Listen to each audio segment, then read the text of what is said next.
We're not making you wait anymore, folks. It's Santa Clarita's hometown station, AM-1220 KHTS, the Gazette Radio Hour with Doug and John, and we're talking to author and former Green Beret, Mr. Robert Patrick Lewis. Are you there, sir? Uh-oh. Did we lose him? Peter? Robert? I had it on meters. I was walking around and we're gonna yell at Peter. It would have been fun. Yeah, sorry about that. So he said former Green Beret. You're always a Green Beret, right? No, I think that's Marines. Oh, okay. Now I'm a former action guy, so I'm just getting a little hairier and getting a little fatter by the day. There you go. All right. So wait a minute. We're talking about Greece, okay? And I want to tie this into Doug's paranoid schizophrenia.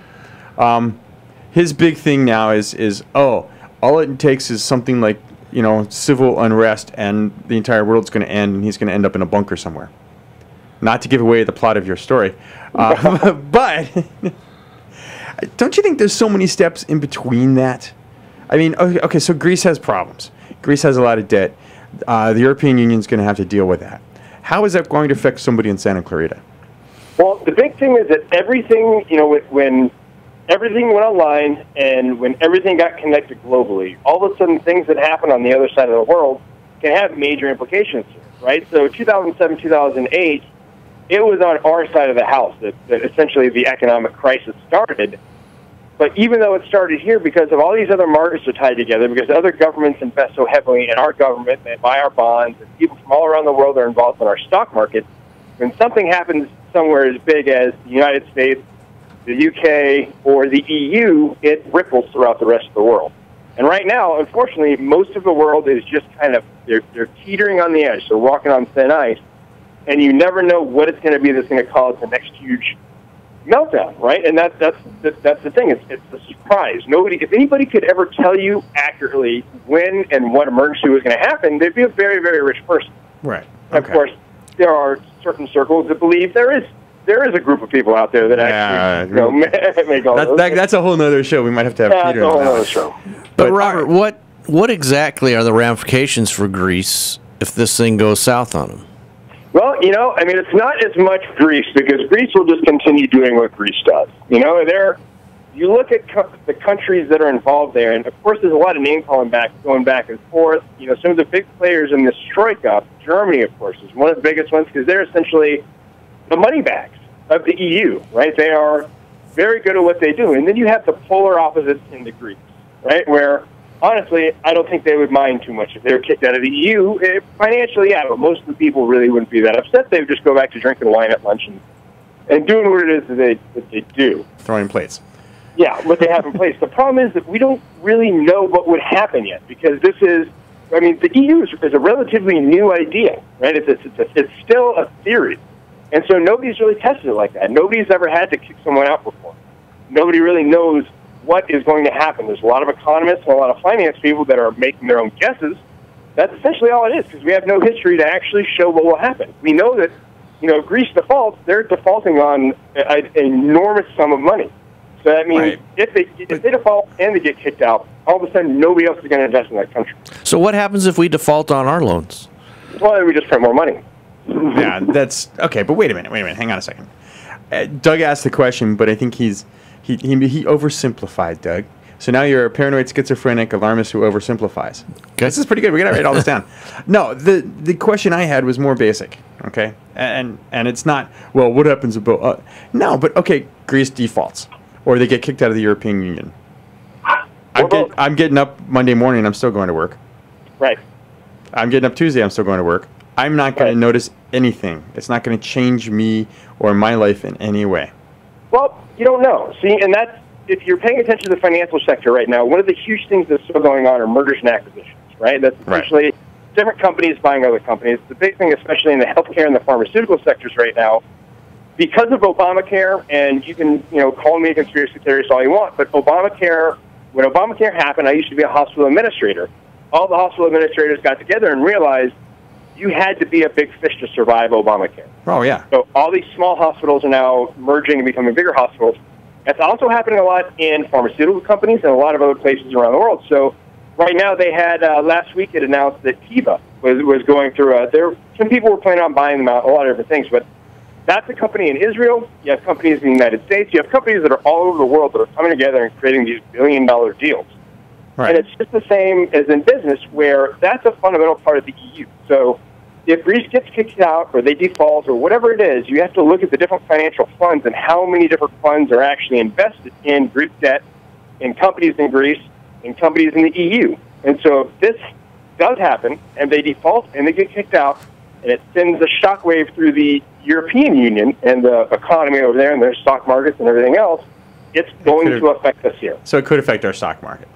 100%. Yeah. It's just because everything is connected now. All right. Well, Robert, up against the break, I want to thank you for coming on and proving me right that Doug is a a paranoid, schizophrenic, depressed. What else can we throw? No, it was narcissistic, alarmist. It was an extreme alarmist. Paranoid.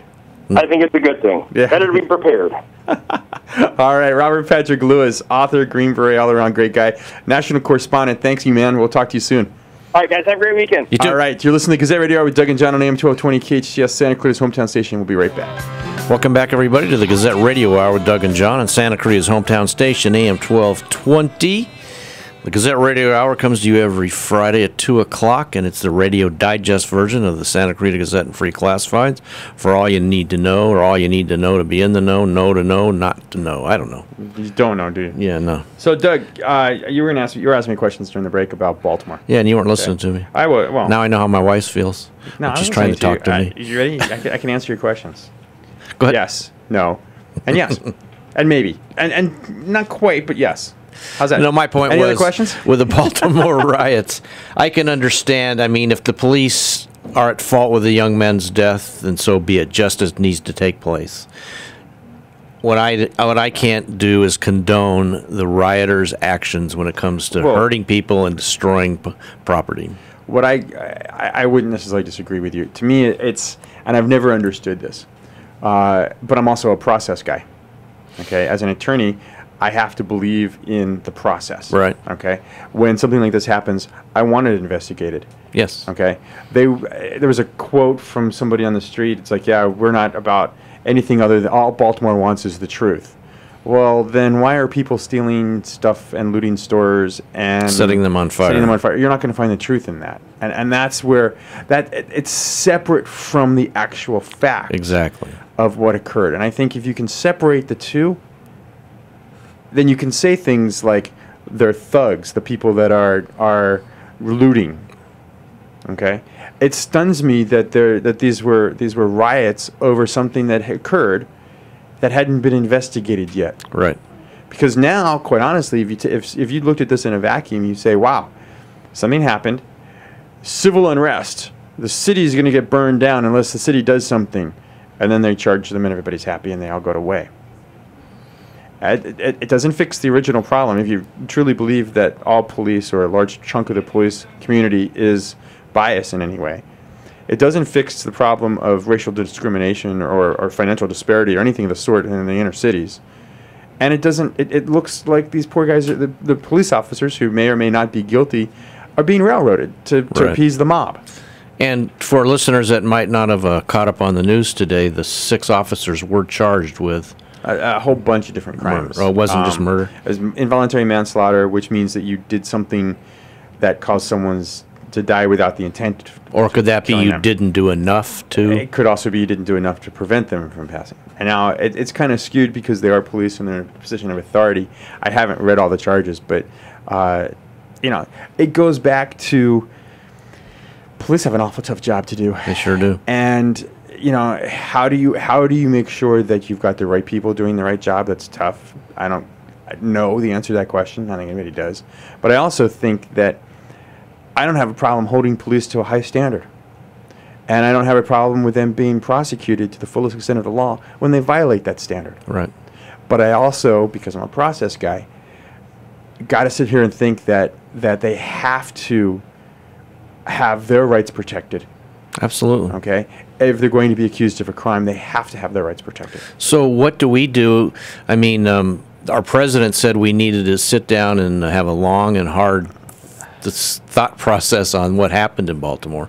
As a society, what can we do to prevent these emotional mob activities that turn into blatant criminal activity? I don't even know that the actual riots, per se, had an awful lot to do with Exactly. The content Right. of the event. I mean, think about it. The big one for me was that awful videotape in South Carolina.